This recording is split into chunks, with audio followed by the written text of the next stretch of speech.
Palihog manindog. Hallelujah, hallelujah, hallelujah,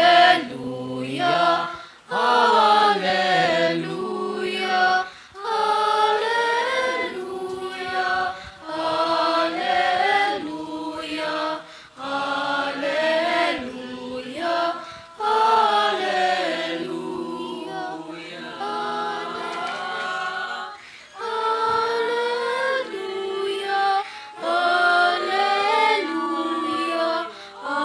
hallelujah, hallelujah, hallelujah, hallelujah,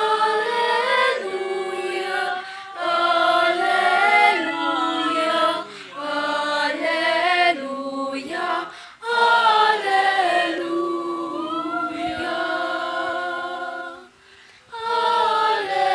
Hallelujah. Ang Ginoo minaaki ninyo. Kinutlugikan sa Ebanghelyo sumala ni San Lucas. Miambot ang panahon nga si Jose o Maria nagtuman sa seremonya sa paghindo. Sumala sa gisugo sa balaod ni Moses. Busa gidala nila ang bata ngadto sa Jerusalem aron ihalad nila sa Ginoo. Mao kini ang nasulat sa balaod sa Ginoo.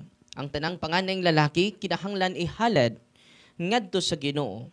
Miadto usab sila aron paghalad sumala sa gisugo sa balaod sa Ginoo. Usa ka paris nga tukmo ug duha ka kuyabog nga salampati. Niining panahona may tawo nga nagpuyo sa Jerusalem. Yang inganlag Simeon. Maayo siyag tawo ug madlukon sa Dios ug nagpaabot sa kaluwasan sa Israel.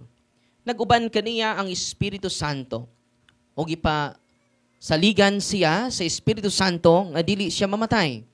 Hangtod makita niya ang Mesiyas nga gisaad sa Ginoo. Minanduan sa Espiritu, misulod si Simeon sa templo. Sa gidala na ni Jesus ang iyang mga ginikanan ngadto sa templo, aron dito ilang himuon kaniya ang gisugo sa balaod. Gikugos ni Simeon ang bata o nagpasalamat siya sa Dios. Karon Ginoo kay imo namang gituman ang imong saad, itugot na ang imong sulugoon mo halin nga malinawon. Kaysa kaugalingon kong mga mata nakita ko ang imong kaluwasan, ang imong giandam at tubangan sa tanang katanguhan. Usa ka kahayag nga magpadayag sa imong dalan ngadto sa mga dili Hudeyo o maghatag sa himaya ngadto sa imong katawhan ang Israel. Naibulong ang amahan ug ang inahan sa bata sa pagkadungog nila sa mga butang nga gisulti ni Simeon bahin kaniya. Unya nanalangin si Simeon kanila ug mingon kang Maria nga inahan sa bata. Kining bata gipili sa Dios alang sa kalaglagan ug kaluwasan sa daghang mga tawo sa Israel. Mahimo silang ilhanan gikan sa Dios nga supakon sa daghang mga tawo. Ug tungod niini madayag ang ilang mga tinaguang hunahuna. Ang kaguol sama sa hait nga espada. Mulagbas sa imong kaugalingong kasing-kasing. Dito yung sa kababay nga propeta nga iganlag Ana, anak ni Pamuel. Sa banay ni Azer. Usa siya sa kababayeng tigulang na kanaminyo sukad sa 7 ka tuig. Ugod niya nabalo sulod sa ikawaluag upat na katuig. Wala gayud siya mubiya sa templo. Adlaw o gabi nagsimba siya sa Dios. Nagpuasa ug nagampo. Niadto gayong taknaa, miabot siya ug nagpasalamat sa Dios. O misulti bahin sa bata ngadto sa tanan nga nagpaabot nga ang Dios motubos sa Jerusalem. Tapos matuman ni Jose ug Maria ang tanang gisugo sa balaod sa Ginoo, mipauli sila sa Galilea ngadto sa Nazaret, ang ilang lungsod nga gipuy-an. Ug mitubo ang bata ug nahimong kusgan. Napuno siya sa kinaadman ug ang panalangin sa Dios diha kaniya. Ang ebanghelyo sa Ginoo. Balagbalingkod, mayong buntag na tong tanan. God is good. Happy fiesta na tong tanan. So talag sa unang fiesta karon, Candelaria. Unsa man ning Candelaria? Kandila. Unsa may naa sa kandila? Kahayag.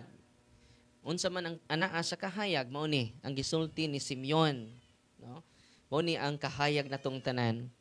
Kining bataa gipili sa Dios alang sa katawhan.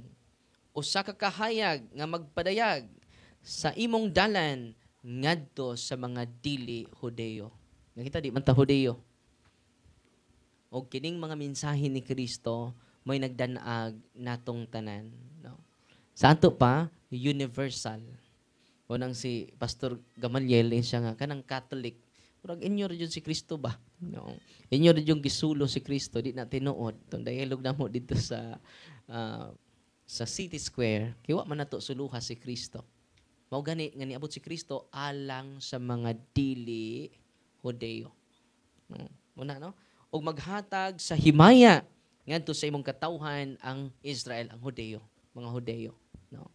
Kay Hudeo man si Kristo ang nagtukod sa atong simbahan. Muna ang kahayag dili lang para sa mga Hudeo, para usab sa tanan nga dili Hudeo. Muna ipaglaom nato, no? Kaya piniling katawhan sa una mga Hudeo raman. Umo na ilang mentalidad nya kita ray maluwas, no? Pero ang Ginoo dili siya kining narrow-minded. Ang atong Ginoo inclusive, not exclusive. Amen. Unang kita nga niya din ni karon mo welcome putag dili Katoliko, ngano man si Kristo dili lang para sa Katoliko. Munang ayo mo kahadlok kung di mo Katoliko. Ngano man si Kristo para natong tanan. Mao bitan ay meaning sa Katoliko. Kay meaning sa Katoliko, universal. For all nations, for all people. Muna'y meaning, munang nindot kaayog bation ang atong pagkat-Katoliko. Di ba? Para sa tanan. Muna na'y pamilya diri ni brother nga to nila. Iglesia ni Cristo na adiri ron, no? Unya silang tibok pamilya Katoliko na ron, no? Nga ano man namati man sila. Gikan kog bukid ron. Oh, gikan pa kog bukid. Bro, plong. Una sila karon, no? Nya sunghong na pud siya nako kay by birth man siya Iglesia ni Cristo. May gahapon atong Bernes nihungong siya nako, Father, ako pong igsuon nga Iglesia ni Cristo mobalhin na sa Katoliko. Amen. Oh, kay para man ni tanan. Oh. Puna nga pabilin ta nga magtuon, magpalig-on, kay magtuon ta makahatag-tag kahayag. Napo po kay tungtuon, dili kahayag. Ang imong da, unsa man tanawan imong tapad no, kahayag na or inanag no. Mura mag-inanag no. Muna nga di gid ta magtuon man anag jud to kag no. Mao sa tong kag mahimong inanag. Muna nga ni ana si Kristo uban na nato unang sita communicate og mga pari ron for confession. Kay kuwang jud ang adlaw way pari. Kay ngano man maro po to si Pastor Butlay siya. Tanawa Brother Paul. Malakias kapitulo 2 bersikulo 8. Ang mga pari ni biya sa kamaturan. No? Ako pong tubag adto na diri sa unang pagbasa, no? Ang mga pari di ay muanhi siya sa paghukom sama sa maputi nga plata. Hinluan niya ang mga pari ingon sa kaputli sa plata nga bulawan. Pag-abot ni Kristo, yan ang gihinlo kay siya man ang panguo sa mga pari. Amen. Ila putol-putol naman Marcos Malakias 2:8 naman. Naman lagi rin Malakias 3, 1 nga 4. Pag-abot, no? Muanhi siya. Muanhi naman. Yan wa mo may pari. Kung sa po hinluan ninyo wa man may pari. Mo yang gisulti di ba? Muanhi siya sa paghukom sama sa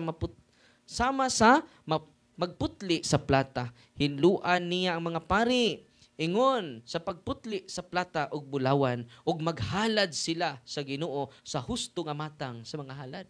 Mao na ni ang Eucharist. Unya, kung waka kay baw pitok-pitok rin mong mata, no? Na Diyos Malakias 2:8, no? Ang mga pare ni biyas kamaturan, iditso sa 3:1-4. Naginluan na og maghalad sila sa hustong halad. Kinsa man ang hustong halad? Si Kristo. Kinsa ang hustong halad? Kana jud. Tubag jud, no? Ya inyon ning madawat si Kristo sa bayhon sa pan og sa bino. Mo nay makalig-o nato. Dito ko sa kuan, dito ko ron sa Balingasaw, ni duol ako nga babae. Sa father, puro ra mata Bisaya dire. May lumapit sa akin na babae, no? Nag-live na ita, no? Babae, no? Matagalog sa Tagalog ba Tagalog. hindi kami makaintindi. No? Mahirapan butas kalisod sa pagsasalita ng mga salitang ugat na binubuo ng mga barikos. No? So may lumapit sa akin na babae, sabi niya sa akin, Father, alam mo ba, nung uminom ako sa Holy and Exercise Oil, nag-iba yung katawan ko. No? Grabe ang sakit sa tiyan ko.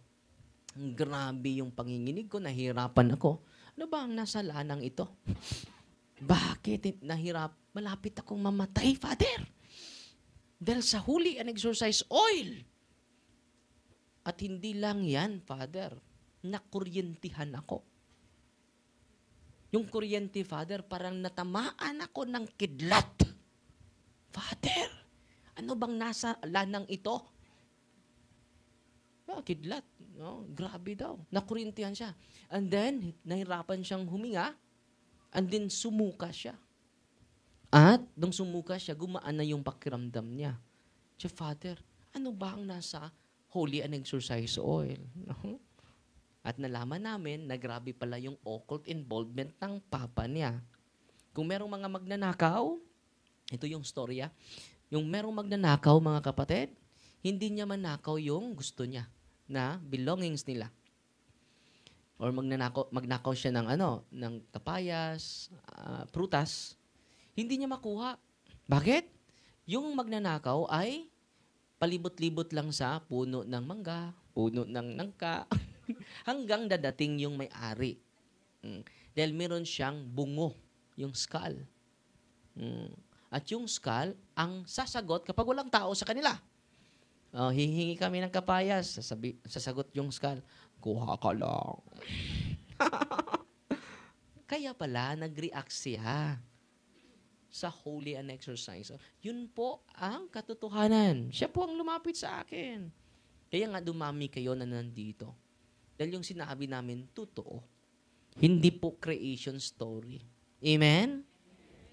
Maraming mga storya. It is a story, a religious experience. Because of using the sacramentals, we really feel that the Lord is with us. Amen? Ang Diyos ay liwanag. No? At mag-bless ako ng mga religious items ninyo mamaya and then share it. I-bluetooth nyo yan. No? I-airdrop. No? I-share it nyo yan no? Sa mga nangangailangan. Baka yan ang paraan ng Panginoon dahil sa pamagitan ng mga sacramentals na ito, sila po ay mag-surrender sa sunod na mga araw. At sabi niya sa akin, Father, naghihintay lang kami sa kapatid namin. At sinabihan ko, kayong lahat, punta doon sa office para mabigyan ko kayo ng solemn renouncement. Pinaka-importante po yung solemn renouncement. Merong 13 years old, nandito siya. Hindi ko lang tudloon. Nandito. Inaalay siya, 5 months pa. Dahil may sakit siya. Ang tagal na, 13 years old na siya ngayon. 5 months old pa siya. Nung pumunta sila, nagpadugo. No? Nung in-exercise kong bata, dahil tulala siya, hindi nag-react. Nung ni-renounce ng nanay, lahat, broad po yun solemn renouncement yun Kitang-kita ng nanay, hindi makatago yung demonyo. At dahil doon, no, malaki yung improvement ng bata. Nandito siya ngayon. No? And then, yan po. Yan ang liwanag. Si Kristo kasama natin hanggang ngayon. Natutuwa ba kayo? Ang Diyos, He is our light. No? Father, may ibang light, Father. No? Emperador light. Meron ding Tanduay light. Meron ding San Mig light. No? Meron bang Tuba light? Meron? Meron. Yung walang tungog. Light yun no? Pero hindi yun ang punto ko. Yung light is liwanag. No? Siya ang liwanag natin. Yung kanyang katotohanan. Sabi ni Pastor Prissy, Father, salita ng Diyos lang basihan ko. Ako lang yan. Dahil yung salita ng Diyos ay may mag-interpret. Kung believe ka sa salita ng Diyos, lalo na ang sa simbahan. Bakit? 1 Timoteo chapter 3 verse 15, the church is the pillar and the foundation of truth. Di ba? Sabi ko sa kanya, huwag ka lang magbase sa Biblia. Magbase ka din sa foundation and pillar of truth, which is our church. Amen? So ngayong kalendarya mga kapatid, and then sa mga aral na sinishare namin sa inyo, mula kaninang umaga, yun po ay liwanag. Dahil madilim yung isipan natin eh. Sino ba yung nagbigay ng dilim? Yung mga false knowledge, false information, false wisdom. We need the authentic truth sa pamagitan ng ating pag-aaral. Walang hanggang pag-aaral, yan po ang magbigay sa atin ng liwanag. Amen? Liwanag sa dilim. No? Dahil namumuhay na tayo sa dilim eh. Masa ito, singer na? Liwanag sa dilim. No? So, nandito tayo sa dilim at merong liwanag. Walang iba. Si Kristo. Kaya si Mama Mary is the new bearer of light. Dahil sa kanyang sinapupunan, nandyan ang liwanag. Si Kristo po. At then kung marami ng baka yung liwanag mo ay pataas sa iyo. Maging boastful ka na, no? Yung liwanag na tanggap natin na hindi galing sa atin. Galing po 'yan sa Diyos. Wala tayong liwanag, no? Yung liwanag natin ay reflection lang sa liwanag ni Kristo. Nanghiram lang tayo ng liwanag, no? Yung talent mo hindi yun sa iyo, no? Baka iisipin mo mas mataas pa ako sa iyo dahil maganda akong kumanta. Maganda ako. Talented ako. So, lamang ako sa'yo. Hindi ganon. No? Yung kagandahan mo, yung liwanag mo, yung talent mo, yung gift mo, yung karunungan natin ay hindi atin. No? Si Prophet David, sabi niya, I am brought from nothing, and I know nothing because I am from nothing. So wala tayong ipagmalaki because we are nothing. Minsan kapag lalaki na yung posisyon natin, lalaki na yung pera natin, nakalimot ka na that you are nothing. Ang ganda ng humilya ni Bishop Dael ngayon. No? Sabi niya, Abraham, give everything to God. When we give everything to God, God holds your heart. Ano? When you give everything to God, God will hold your heart. Siya ang hahawak sa puso mo. When you give everything to Him. Why? Everything we give is from nothing. We are created from nothing. And we become human being. So wala tayong dapat ipagmalaki sa mundong ito. No. Because we are nothing. Sabihin mo sa katabi mo, you are nothing. Pati niya yung naghumili. No. He is nothing. No. Doon sa doon sa bukid, yung microphone ay hindi maganda. No. There's something wrong with the mic. Mag-echo. No. Sumagot din yung mga tao. And also with you, Father. No. There's something wrong with the mic. No. Ingon po mga tao. And also with you, Father. There's something wrong. So ngayon mga kapatid, wala tayong dapat ipagmalaki. Yung mga achievements natin, kahit marami pa tayong napalayas na demonyo, we are nothing. It is from Jesus. It is from God. Bakit na-dignified tayo ngayon? Na-elevate yung dignity natin bilang tao? Because of the love of God. No other reason. Because of the mercy of God. No? Na sana kapag mataas na yung sahod mo, mataas na yung position natin, don't forget that I am brought from nothing. And I knew nothing. No? Makonect niya ni Socrates, yung philosopher. Sabi niya, a wise man is he who knows that he doesn't know. Ano to? A wise man is he who knows that he doesn't know. Yung wise na tao, alam niya na wala siyang alam. It is all about humility. Pupunta ka sa library, ang daming aklat. No? Isa lang yung aklat na basa mo, bugiro na ka.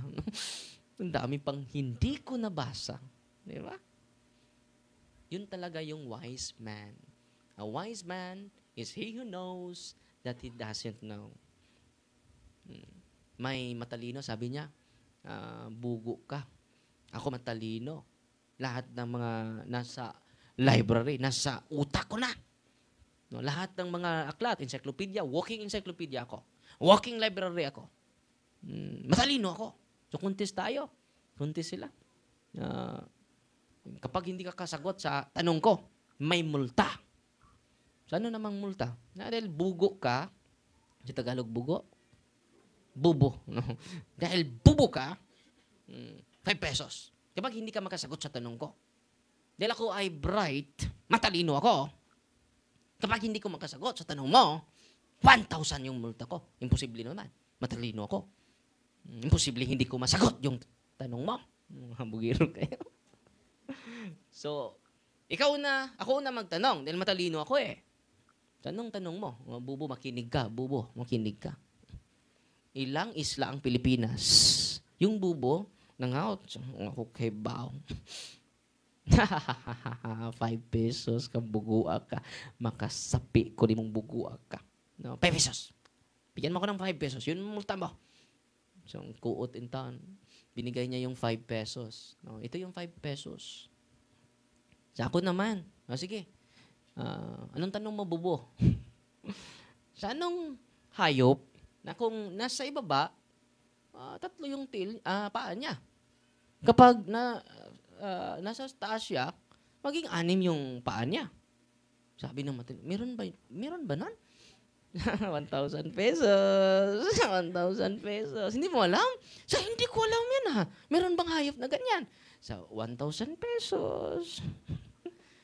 Sana ko ng bubong ito ha. No? So, binigay niya yung 1,000 pesos. So, tinanong ng matalino, anong sagot niyan? No? Kumuha ang bubo ng 5 pesos. No, ito yung 5 pesos. Bakit binigyan mo ako ng 5 pesos? Anong pangalan ng hayop? Ito yung 5 pesos. Hindi ko din alam. Hindi ko din alam.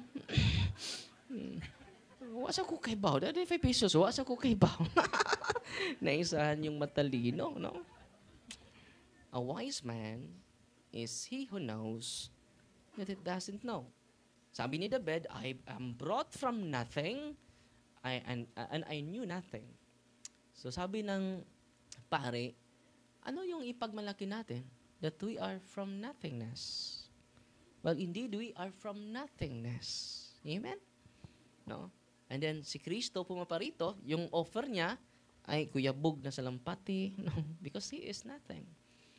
No? So when we accept that we are nothing, it is the beginning of our identity. Don't forget that we are nothing. Amen? Palihog manindog ta.